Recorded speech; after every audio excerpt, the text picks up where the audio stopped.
Howdy, fellow Vine Trippers. I wanted to take just a moment before the show starts to let you know about a great website called Texas Wine Lover. They can be found at txwinelover.com. And they have a comprehensive website that can become your go-to site for information on Texas wines, winemakers, and the wineries that can be found in this state.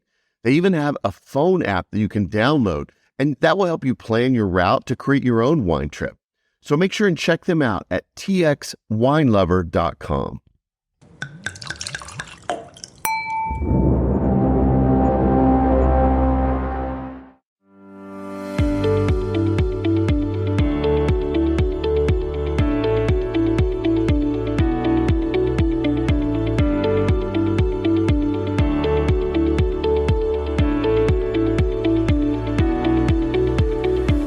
Welcome to Texas Under Vine, an exploratory podcast to scout out the best that Texas wine country has to offer. I'm your wine guide, Scott, and I'm here to lead you on an auditory expedition to the vineyards and wineries across the great Lone Star State. Each episode will cover a different vineyard, winery, or wine-related business operating in Texas. You'll hear interviews, descriptions, and details about each location that will excite you to visit and experience them for yourself. Ready to plan a wine tour? Use these episodes to choose the most interesting spots for you and your friends to check out. Most of all, enjoy hearing about the rapidly growing wine industry in the state and what makes our wines and wineries the best.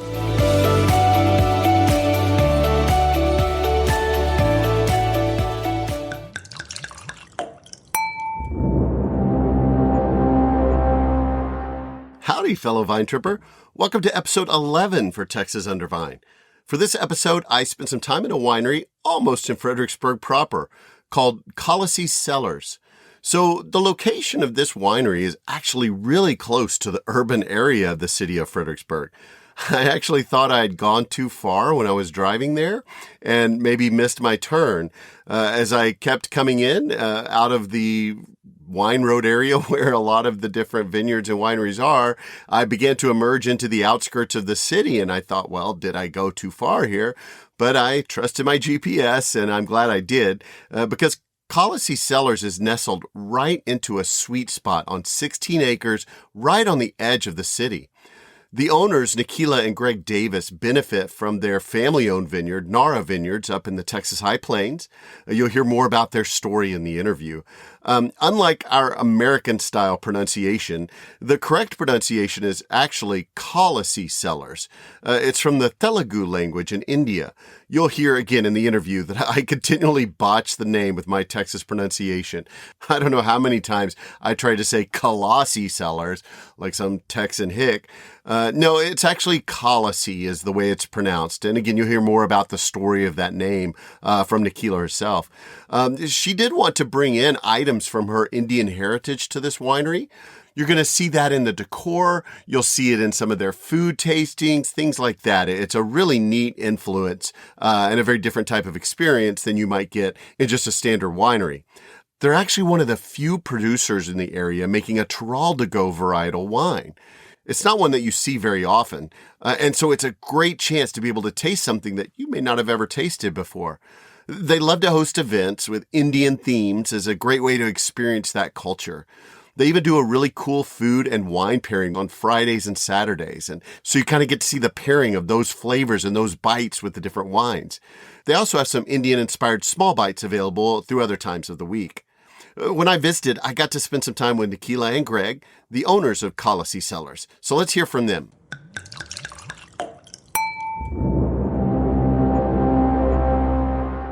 So I'm here with Nikila Davis and then Greg Davis, and we're here at Kalasi. So I would like you to tell me just first off a little bit about yourself. What got you into the wine industry? So for generations, my family has been farming in India, and my parents immigrated here, and farming got left behind to my uncles and my grandparents. And it skipped their generation is what we say. And as my parents got closer to retirement, they lived out in West Texas, and we kept seeing these vineyards popping up. So it kind of piqued our interest. I was not living in Texas at the time, but I said I would move back to do something with my family. And so we started Nara Vineyards. We bought raw land, planted peanuts for a year, and then went into planting vines. That kind of spurred everything, I would say. I cold emailed wineries in the Northern Hemisphere to work a harvest, and I landed at Cake Bread. I wanted to work in the cellar specifically just to learn about wine and why is Napa Valley grapes and wine talked about so much. And I knew if I worked in the cellar, I'd see all these different fruits coming in from different vineyard sites. And so it would teach me a lot about maybe what they're looking for and how the finished product comes about. I just fell in love with winemaking then, and I wanted to do more than just farm. So I came back to Texas after that harvest, and that's where Greg comes in. Yeah, so we met, this is 2015, right after she had worked in the harvest. I was working in management consulting, so traveling around, advising clients on how to basically change up their operations or run their finance organization, etc. A lot of long hours, a lot of projects all over the country or world. But I had wanted to do something different. And so it was kind of natural for us to, for Nikhila to get more into winemaking and for me to run the business side and start a winery ourselves. So Kalasi Cellars is our winery. It's the two of us. And then we also only use fruit off our own vineyard, which is Nara Vineyards. Tell me a little bit about this location's history. So how'd you get it started? We started looking for land. When was it? It was end of 2017. We started looking for land all throughout Fredericksburg. It was a very exhaustive search. I think we looked at every property that was for sale. A lot have turned into other businesses now, which is actually really interesting to go and check places out that are built on properties we put offers on or whatever. But we looked all throughout the hill country. We had a budget, unlike, some of the wineries out there. So in the hill country is very expensive. We ended up looking at a property right across the street from where we are now. And our realtor told us, he's like, oh, the property across the street's for sale, but I haven't been able to hear back from the agent. So we can't look at it. And we just looked across the street and said, no, you know what? We're good. We don't need to see that property. But then sure enough, a few days later, Nikhila was in town. Our realtor was able to get her onto property, and she came out onto it and realized it was beautiful. And then a couple of days later, I came out and checked out the property too, and I fell in love with it. So this was its gardens for a long time. So it was a farm for over 40 years. By the time we were looking at it, everything was overgrown. The road that you come in on didn't exist. So it was really hard to see what the property was like until you were fully on it. And then once you get into the middle of property, you feel like you're kind of in the middle of nowhere, but we're right next to downtown Fredericksburg. It's half a mile off Main Street, right next to city limits. So we thought it was a great property, super convenient for everything, for running the business or for customers. And then we thought it was just gorgeous. Also, I believe in things kind of happen for a reason. And I'm glad our realtor kept pushing me to come check it out, even though I was kind of leery about it. Because when I came on, I realized there are jujube trees on the property. I've never seen them in the U.S. I grew up eating them in India. So it kind of brought back the twist of some of my cultures here. And the previous owner planted them completely on purpose, tree-lined road of jujubes on the old road. And it just felt special. The previous owners were so nice. Yes. Yeah. Melvin and Matilda. Melvin passed away a couple of years ago, but Matilda's still around, and she came into the tasting room over this summer. So is there a story behind the name of the location? Yes. So Kalasi means together in Telugu. That is the language that I grew up speaking with my family, and that's what we speak at home. And so when we started thinking about names, there's a couple things that came to mind. We wanted to bring in my heritage, as well as a word that people can say pretty easily, because Telugu can get a little tricky with the words. Most words are like 15 letters long, and you can see it and you can hear it 10 times and never be able to recreate it. Yeah. So the story of, like we said, Nara Vineyards, our 160-acre site out in West Texas, was something I did with my parents, and then it followed into suit where when Greg and I were looking for names, we wanted it to be part of the heritage, but also mean something. And so it means that we're in this together and we're launching this brand together. And then I see elephants in a lot of places. So Nikhila can explain it better.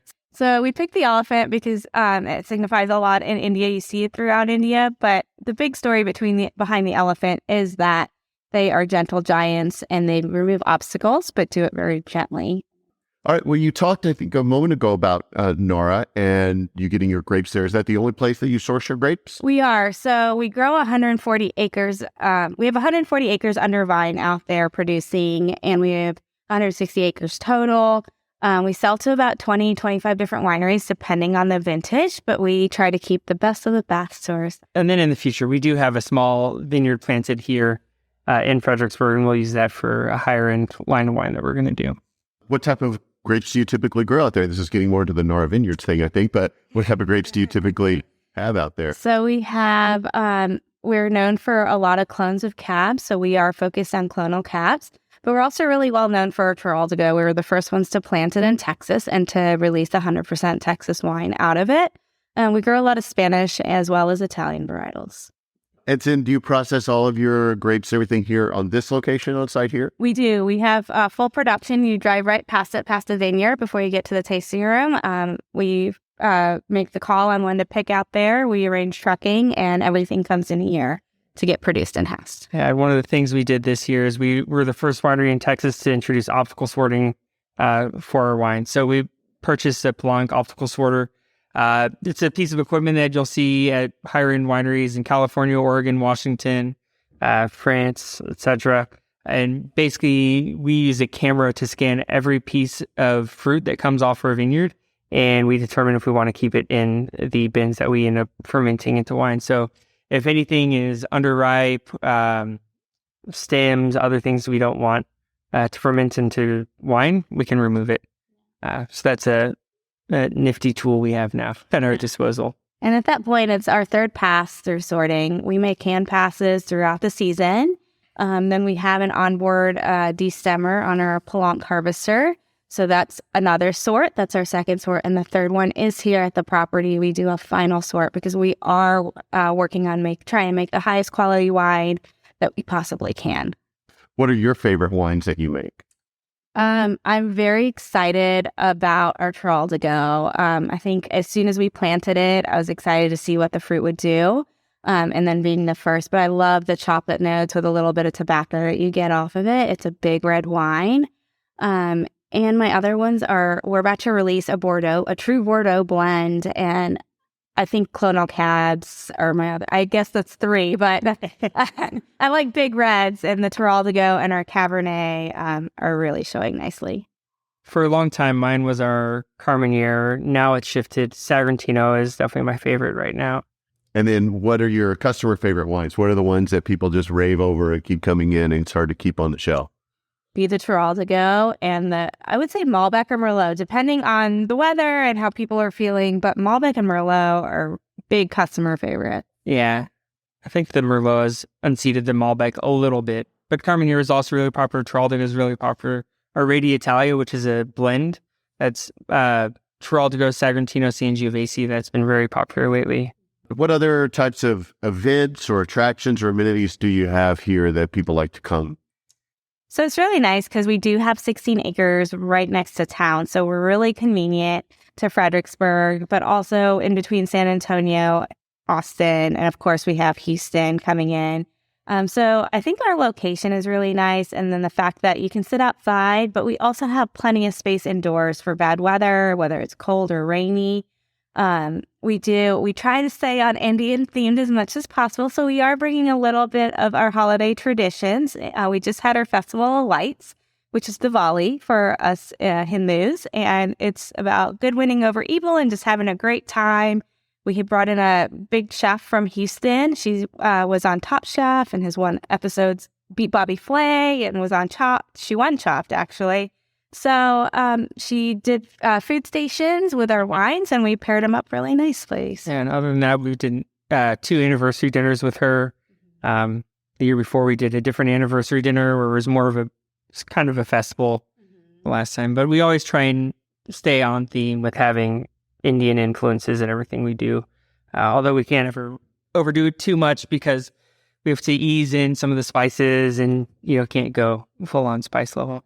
So, in mind. yeah, for that reason too, we have brought in a food pairing as well. So you could reserve that we mostly do it on Fridays and Saturdays, but it is reservation only. And it kind of eases you into flavors of India without it being overwhelming. And it is a food and wine pairing seated with one of our hosts. Next to some different Indian style dishes with the different ones. Little bites. Mm-hmm. So do you offer a wine club? We do. Of course. What are the benefits to being a member of your wine club? So, I mean, I think a lot of the wine clubs have some standard benefits. There's a 15% discount on bottles and glasses.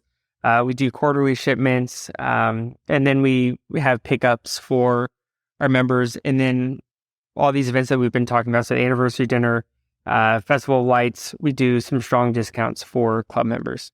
And a big thing with our club is Greg and I, as owners and winemakers and growers, we are around a little bit at your disposal to where you could pick our brain a little bit. And we like to know our members. That's something really important to us from the beginning. And with our pickups, we try to do some sort of bite with a glass of wine or your tasting. So we try to keep it light, but also very educational. And still pulling in Indian influences. So trying to offer something a little bit different than what people are typically getting when they go to other wineries around here. And then what are the details on the wine club? How often does it ship? You can either pick up or ship. It's 4 times a year with an optional 5th shipment over the summer. We are really heavily focused on reds, but we will always try to produce a white wine or rosé, depending on the weather out at the vineyard, because keep in mind, we are 100% estate grown, so we are only using the fruit that we grow ourselves. What could a listener expect when they come to visit? So details on like tasting. What wines do you offer? What are the fees for the tastings? Do they need to make reservations? Things like that. So we always encourage reservations just because it makes sure that we have space at the bar for you. But we also welcome walk-ins. We always try and accommodate walk-ins. So the main tastings we have is we have a standard tasting that's going to be 5 wines. Right now it has 2 whites and 3 reds on it. That's $20. And then we have a premium tasting, which currently has all reds. And also all 5 of those wines are our 2017 Reserve line right now. And that's $30. And then we have a private tasting, which is really needs to be booked in advance. If we have the staff around and the room's available, we can handle some walk-ins, but typically it's best if it's reserved in advance. That's $45 a person, has some very small bites along with wines, and that has 6 wines typically poured with it. And that's a single vineyard estate tasting. So you really get to know about our vineyard as well as our story of the winery and how it came to be. But also gets you get a deeper dive into our wines. It is seated in the private tasting room with one of our hosts. Yeah, so that's going to be much more information than you're going to get when you do a normal standard or premium tasting at our bar. And then we have 2 other tastings. So we have a food and wine pairing. So the food was designed by Chef Roshni Hirnani, who Nikhil talked about earlier as, being on Top Chef, Chopped, etc. And one of the menu items on that, or food items on that menu, was one that appeared on one of her competitions on TV. And then we also have a private winemaker's tasting in our cellar. How do they go about making reservations for things like that? There's different ways. You could always do it online. That's probably the easiest way at kalasicellars.com/reservation. Or you could, of course, call into our tasting room. But either way, we are open 7 days a week, 11 to 5, Sunday through Thursday, and 11 to 6 on Fridays and Saturdays. So you could always come in and grab a spot. Family friendly, under 21 allowed or not? Or We do ask that children are supervised. We are a working farm as well as a working winery and tasting room. So we do encourage parental supervision, but we are open. As far as pet friendly, we do have a guard llama. So pets, specifically dogs, have to be on a leash, and it has to be a service animal to be inside our tasting room. That is health standards. And dogs can't go up to where the sheep and llama are. So the llama's job is to protect the sheep from dogs. And so when a dog gets close to that fence, that llama is On guard, ready to pounce. And does the llama have a name? Dolly, like the dog. Dolly? Right. And then food options. So are the tastings that you talked about, the pairings and all that, are those the only type of food options? Or if somebody just comes in? So we have a food menu that's available every day that we're open. So we do some small bites. I wouldn't say they're full meals, but we do a tikka masala pizza. We do cocktail samosas. So those are both Indian influence. We always have charcuterie meats, cheeses that are a la carte, crackers, and then some Indian snacks, which are kind of, I don't know, India's equivalent of a bag of chips, but like a big variety of different kind of crunchy snacks. Group sizes. Do you have any kind of maximum group sizes for people coming in, like a bus pulls up in the parking lot or things like that? Or We work with specific tour operators for larger groups, and we would be more than willing to share with someone trying to make a reservation for a larger group who we pair with, who we team up with. But other than that, we usually try to keep it to 6 or fewer for the main tasting bar. Private tastings are different. We can seat up to 20 people. For a private tasting. And then winemakers tasting, we usually cap at 8. Yes. I mean, our bar can hold about 25 people. So if a big group shows up, it's very difficult to accommodate them and make sure that we still have space for the other reservations that are booked. And we really focus on experiences here through all our different tastings that you've heard about. So really 6 or fewer is what we ask for at the main bar to get the best experience with our staff members. so what are your busy and slow seasons? What's the best time for someone to come visit? Oh, gosh. It depends. If you want to sit outside and enjoy the weather with a glass of wine, I would definitely say Spring and fall. spring and fall. If you are okay being inside or just want to beat the crowds, January Yeah, or summer, the heat of the I mean, if it was me, I would come to a winery any day other than Saturday. Like, I like relaxing when I go someplace. So I don't want the big crowds and everything like that. So my ideal is, the weekdays, Monday through Thursday. or Sunday after. Yeah, Sunday afternoon. It's really kind of hard to predict when people show up. So when it's nice weather out, people from San Antonio and Austin come in. And, they all think they're beating the crowd and they all come at the same time on a Sunday afternoon. So some of that stuff it's so hard to predict. Yeah. I mean, sometimes when it's rainy out, we actually get a lot of traffic too. So it kind of defies the logic. How can people experience your wines if they can't visit? So do you do any kind of distribution? We have teamed up with a distributor, so that will be out soon.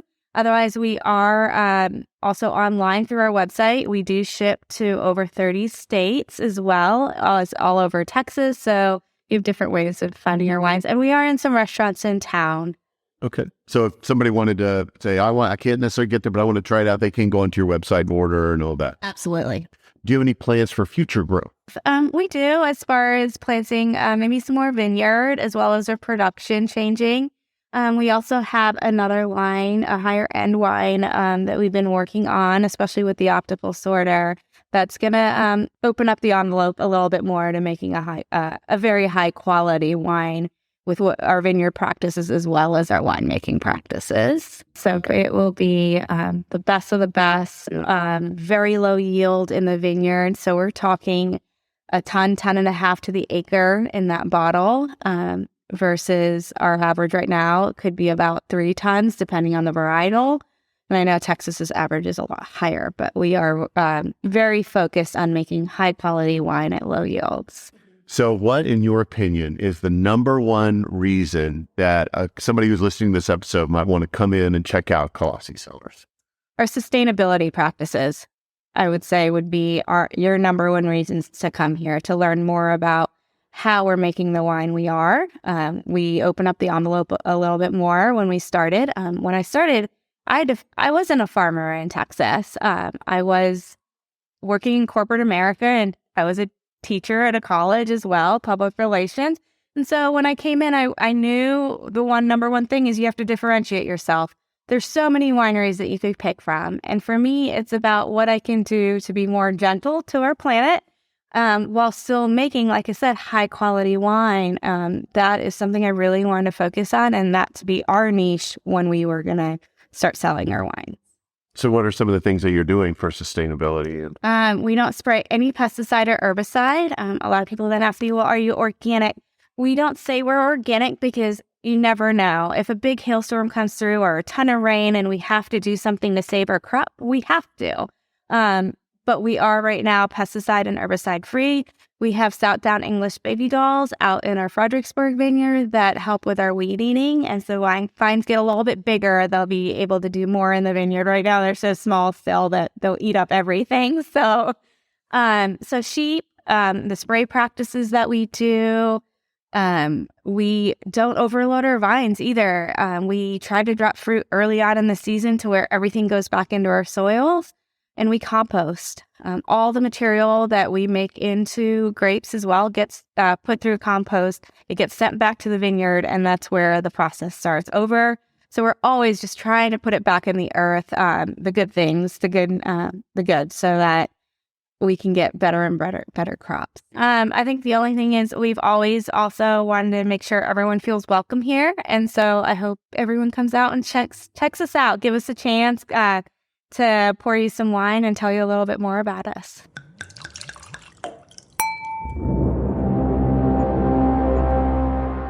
It was great to hear about their sustainability practices at Kalasi Cellars and what they're doing to try to be kind to the earth while still producing some very fine Texas wines. Having technology like that optical sorter that she mentioned for the grapes and access to 140 acres or more of vines at their family vineyard, Nara Vineyards, really helps them to get the best of all the possible fruit for their wines. The tasting room had so many fun decorations from India, including a really brightly colored auto rickshaw decorated in red and yellow. I thought it would have made a great taxi service from the winery to Main Street in Fredericksburg. That would be really cool. But speaking of, I loved as well how close to Main Street in Fredericksburg that they are. You could go have lunch at Fredericksburg and within 5 minutes be sitting in the tasting room, sipping on some post-lunch libations. Or hang out at the winery and then head into town to maybe do some shopping. There's no need for a longer trip down the Wine Road 290 just to get to a winery. However, being so close, because they have 16 acres, it doesn't feel urban at all. It's a working farm, so you can sit down and enjoy your wine in a calm and tranquil environment. You might even get to see the Dalai Lama or the sheep maybe grazing around the vines. So before you go, make sure to check out their website at www.kalasicellars.com. That's Kalasi Cellars.com. You'll find information there about their wines, their estate vineyards, their food options, all kinds of event information. You can even make reservations for a tasting there, see what wines they're pouring for each of their different tastings. And when you go to see them, as always, make sure to tell them you heard about them on this podcast. Well, I guess I can climb down from this elephant and celebrate the togetherness I found at Kalasi Cellars. It's time to venture forth from this Indian bliss and seek out other fun wine destinations to share with you. So if you're enjoying the show, would you take a moment to leave me a rating or a review of the show wherever you get the podcast? It really helps me find other listeners. And I know there are lots of people in this state and beyond that would love to know more about our exciting wine destinations here in Texas. On that same note, make sure and tell your friends about the show so they can find great places to check out for themselves. And if you'd like to go that extra mile and help support me in this podcast, please check out my Patreon. I actually got my first Patreon subscriber this last couple of weeks. I just want to say just a shout out to T is for Texas for believing in this show and putting a little bit of money behind that every month just to kind of help me produce these things. And so every little bit helps. Thank you so much for what you do. If you're interested in subscribing, just go to my website, texasundervine.com, and you'll find the link to be a donor at the top. So subscribe to the podcast, follow my socials to be notified whenever the next episode is posted. Until next time, happy trails and bottoms up, y'all.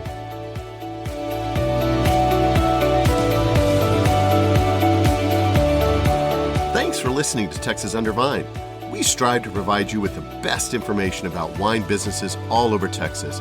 Be sure to check out our website at texasundervine.com and follow us on our socials at texasundervine to stay up on all the upcoming episodes. Please email us with any suggestions or feedback.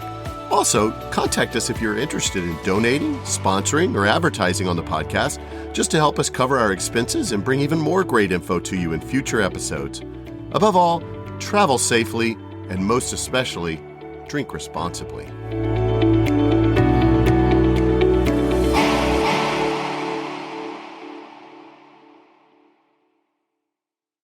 Don't forget to also check out the Texas Wine Lover website and their phone app.